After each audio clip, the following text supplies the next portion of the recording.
I spoke with Omer. It was a Friday afternoon. He was in his post, and we were talking about how he could celebrate his birthday the next week, although he was in the army. He celebrated his birthday last year in captivity, and we were all in shock.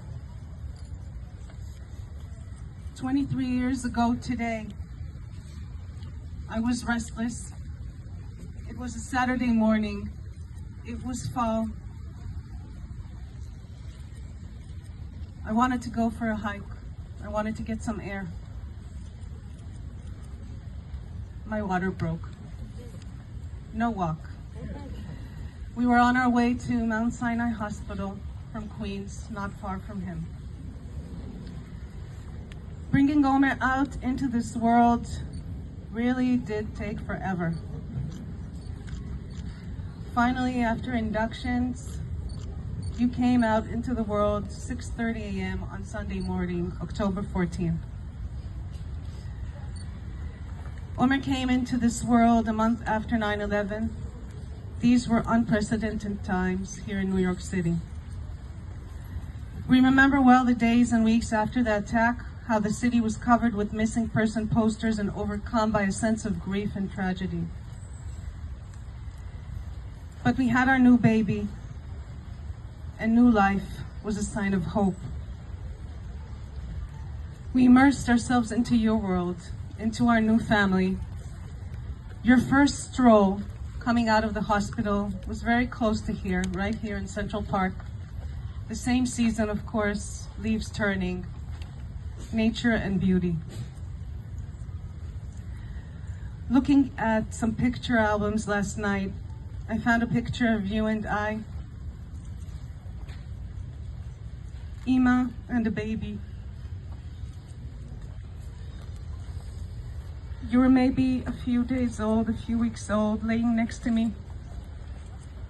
I felt whole. And that's the image I can't carry in me today for our reunion. But the truth is, Omer, you were independent early on. And having your sleep with Abba and I in our bed wasn't something you wanted. You liked your space, and sleep was always sacred for you. I would place you down in your crib, you would roll over and fall asleep. You knew exactly who you were very early on. And the past few years have been a challenge for us. How do we transfer the warm and fuzzy feeling of family to a child who moves overseas and is merely 18? Whose whole world, in the 2 years before he was taken from us into captivity, was service. We do that with a lot of love and good sense of humor. And how am I supposed to celebrate your birthday once again when you're in the terror dungeons of Hamas? But hope is mandatory. My perfect boy is not perfect. He has a huge heart. He also has huge smelly feet. My smelly, messy boy, we miss you so much. Yes, your room is a mess, but your head is all organized with right priorities. Your soldiers, your family, your friends. I pray that your hunger for this world doesn't subside in the harsh conditions of your captivity, that you are strong and that you are surviving. We pray for miracles for you. There is only one wish as we light your candle and keep it glowing strongly with your help until you come back to us. We love you so very much. We love you, Orna! You are not alone! You are not alone! You are not alone! You are not alone!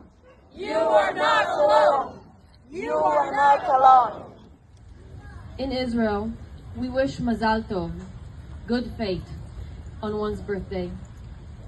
I wish Omer Mazal Tov, and may his wish and ours come true soon. I wish for Omer's safe and quick return to us in good health. I know he'll have so much birthday cake waiting for him, baked by so many amazing people, some of which have never met him. Yesterday on Yom Kippur, we prayed, Avinu Malkenu, Kale Dever V'cherev V'shvi V'mashchit V'avon V'shmad V'bnei Britecha. Remove pestilence, sword, famine, captivity, destruction, and religion persecution. May our prayer come true. Amen. We just finished Yom Kippur, and all I could think of is how sorry we are, Omer, that we failed you. That the leaders of America, the leaders in Israel failed you, and they failed 101. And this has to stop. All I thought about was that I'm hoping that our leaders are thinking really, really hard during this Yom Kippur and looking for redemption and the tshuva. And the only tshuva is to bring the hostages back as the first priority. Yes, yes. Bring them home. Bring them home. Bring them home. Bring them home. Bring them home now. Bring them home. Bring them home. Bring them home. Bring them home. From here, we're going to Ramaz School on the east side. We're gonna have a basketball game in Omer's honor. We're gonna remember how dedicated, how hardworking Omer is and was on and off the court. And lots of kids from Yeshiva League and from his school, Shekter School of Long Island, will join. We're gonna be wearing those shirts, and we're gonna be proud of him, of what he represents, and we're not gonna forget, and we're gonna demand to bring him home. Thank you everybody for being here. Thank you.